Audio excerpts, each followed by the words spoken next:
Hello students, welcome to the class, and today's our the topic of discussion is electrical properties of solids. So here all the solids that we may classify into the three categories according to the conductivity of the solid, and the first one is called conductors. Conductors means in which the solids have the conductivities in the range of 10 to the power 4 to 10 to the power 7 per ohm per meter. So these are called conductors. Again, now these conductors are of two type. The first one is called metallic conductor. In the metallic conductor, the electricity flows due to the movement of the valence electron, just like in the case of metals. And the second type of conductors, they are called electrolytic conductor. In the case of electrolytic conductor, here electricity flows due to the flow of ions, and these ions may become free either in the aqueous state or in their molten state, because in the solid state the ions are held very strongly. So in the solid state generally they do not conduct electricity, but in their molten or in the aqueous state, when the ions may become free to move, then only it may pass or it may conduct electricity. So it was the first category of the solid. The second one is called insulator. Insulator means when the solids have very low conductivity. Here the conductivity lies in the range of 10 to the power minus 20 to the 10 to the power minus 10 ohm per meter per ohm. So here the conductivity is your very little, just like your negligible, just like as the case of plastics, rubber, wood. So these are classified as the insulators. And now, apart from these two type conductors and insulator, the third category of the solids, they are classified as the semiconductors. So semiconductors, here the solids in which the conductivities lies in the range of 10 to the power minus 6 to 10 to the power minus 4 per ohm per meter, just like your silicon, germanium. So here their conductivities are in between these conductors and the insulator. So these are called here semiconductors. Now we may define here how this your electric current flows in case of metal. So here are the two theories that may describe the flow of electric current in the metal. The first one is called electron C theory. In the case of electron C theory, a metal atom, it is supposed to have two parts. So atom, that is the first part, we may define as the electron present in the valence shell, that is considered as the first part, and the second part, the rest of the atom. So here the rest of the atom, okay, so here the second part of the atom is called here the rest, the apart from the valence shell, the rest of the atom is called here the second part, and that is known as kernel. तो जो kernel है, it is the positively charged, और जबकि valence shell में केवल electrons हैं, so they are negatively charge. तो metal के केस में क्या होता है, electrons are comparatively free to move. तो यहाँ पर हम मेटल को इस तरह से एज्यूम कर सकते हैं कि क्योंकि सभी मेटल एटम अपने अपने वैलेंस इलेक्ट्रॉन को लूज करेंगे, so all these valence electron together will be regarded as sea of electron or the pool of electron. So we may consider here that is the metal kernel, they are sink, right? So or you can say they are immersed in the sea of this negatively charged valence electron, right? तो जैसे यहाँ पर क्या है, जो valence electrons हैं they are comparatively your mobile, okay, while the your kernels they are heavy, so their mobility is very little. तो अब यहाँ पे जो kernels हैं, kernels are your the similar type of the charges. यहाँ पे जो kernels हैं, kernels are having the your same type of the charges, so there may be the repulsion, right? तो अब इन कर्नल के बीच में जो इलेक्ट्रॉन्स हैं, ये इलेक्ट्रॉन सभी कर्नल्स को बाइंड करके रखते हैं। Okay, so there is always a attraction between the electron and the kernel. So these are the electron which may bind all the kernels together. So in this way, and electrons are free to move, so that is your cause of flow of electricity. Now the second theory, it is your called molecular orbital theory, or it is also known as the band theory.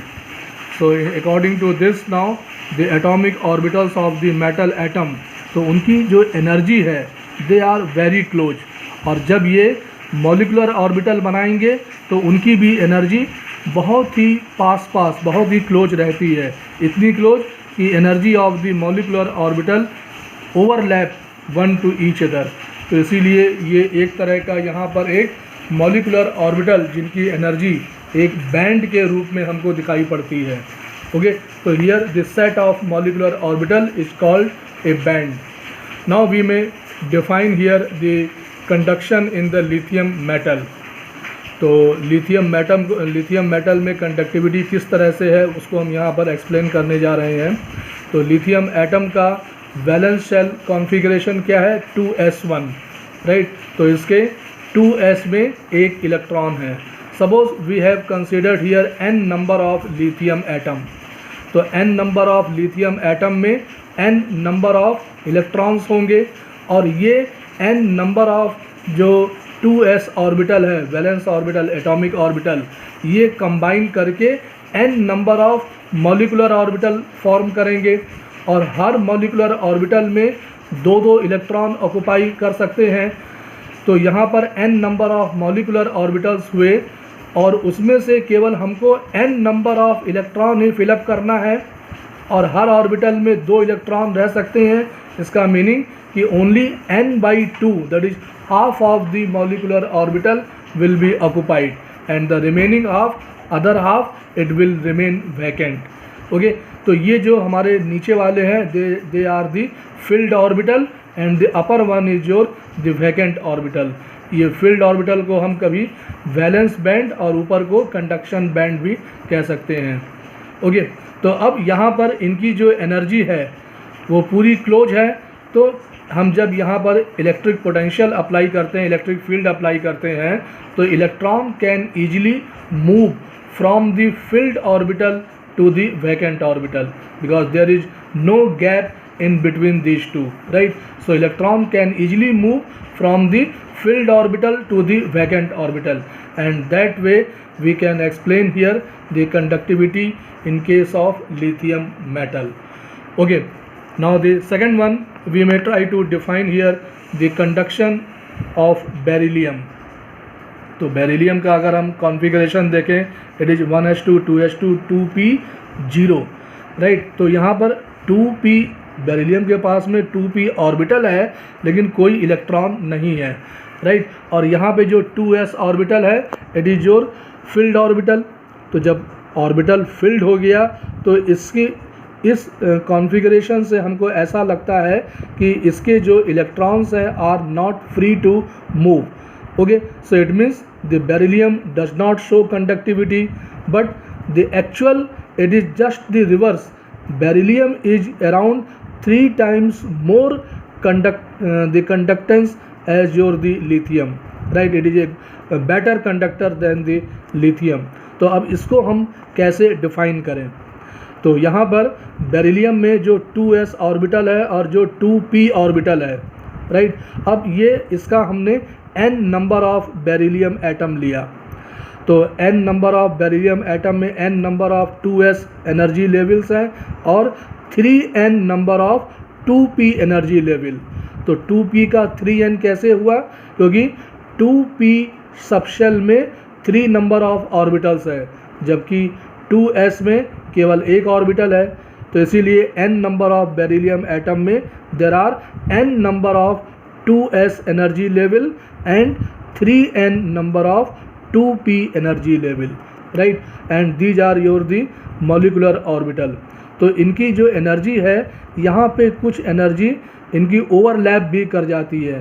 तो ये हमने जो red portion से दिखाया है, this is your the band overlap. इतनी energy है दी n number of 2s molecular orbital की, और ये एनर्जी है 3n number of 2p molecular orbital, and that is your the overlap here. उसी को यहाँ पर भी दिखाया है हमने।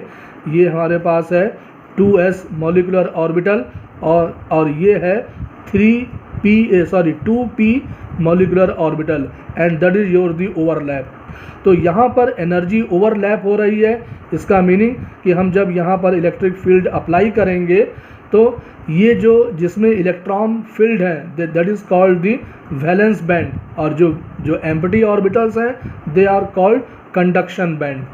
तो अब यहाँ पर इन दोनों में एनर्जी का ओवरलैप है, तो कुछ इलेक्ट्रॉन्स हमारे 2s में भी हैं और 2p में भी हैं। It means the electron from the 2s can easily move to the 2p orbital, or you can say electron can easily move from valence band to the conduction band, right? So due to the overlap of energy, electron can easily move, so that's why its conductivity is comparatively more than that case of the lithium metal.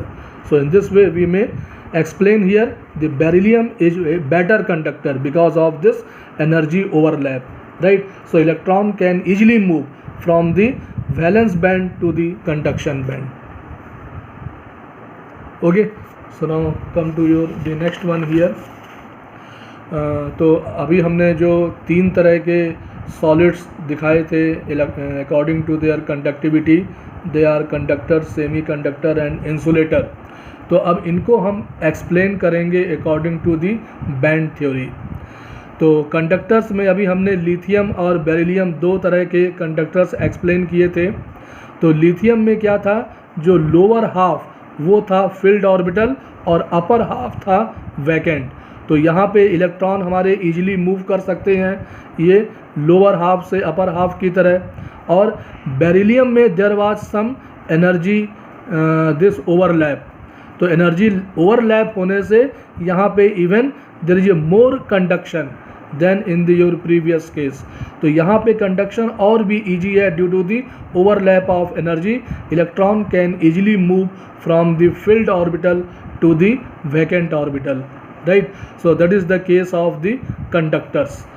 अब semiconductor में क्या होता है, ये जो valence band है और ये ऊपर में जो कंडक्शन बैंड है, इन दोनों के बीच में थोड़ा सा एक एनर्जी गैप आ जाता है। तो इस एनर्जी गैप, अब ये एनर्जी गैप बहुत ज़्यादा नहीं है, तो हम जब इलेक्ट्रिक फील्ड अप्लाई करते हैं तो कुछ इलेक्ट्रॉन वो इतनी एनर्जी एक्वायर कर लेते हैं कि इस बैरियर को वो इजीली क्रॉस कर जाते हैं। तो not all the electron but only a few of the electron can cross this energy gap and reach to the vacant orbitals और द कंडक्शन बैंड। इसीलिए सेमी कंडक्टर्स की कुछ कंडक्टिविटी ये शो करते हैं। इंसुलेटर में क्या होता है, यहाँ पे ये जो एनर्जी गैप है between your the valence band and the conduction band, this energy gap is very large, right? So in the normal course electron की इतनी एनर्जी नहीं मिलती कि वो इस एनर्जी को क्रॉस कर सकें, इस एनर्जी बैरियर को क्रॉस कर सकें। तो इसीलिए ये इलेक्ट्रॉन इसमें जब जा नहीं पाएंगे तो there will be no conductivity. So they are this type of the solids, they are called insulator. तो इंसुलेटर में क्या है, एनर्जी गैप ज़्यादा होने की वजह से इलेक्ट्रॉन वैलेंस बैंड से कंडक्शन बैंड की तरफ मूव नहीं कर पाते, right? In the your normal हमारे पास अगर वोल्टेज है, हाँ, अगर हम वोल्टेज को बढ़ाते जाएं तो at a very high voltage now these electron will acquire sufficient energy and they may even cross to this energy gap. तो उस समय ये इंसुलेटर भी कंडक्टर की तरह से बिहेव करने लग सकता है, but that will be only at a very very high voltage. But in the normal course this energy of the electron is not sufficient to cross this barrier. So in the normal, under the normal voltage, now it will act like the insulator. So that's all for the today's class. Thank you.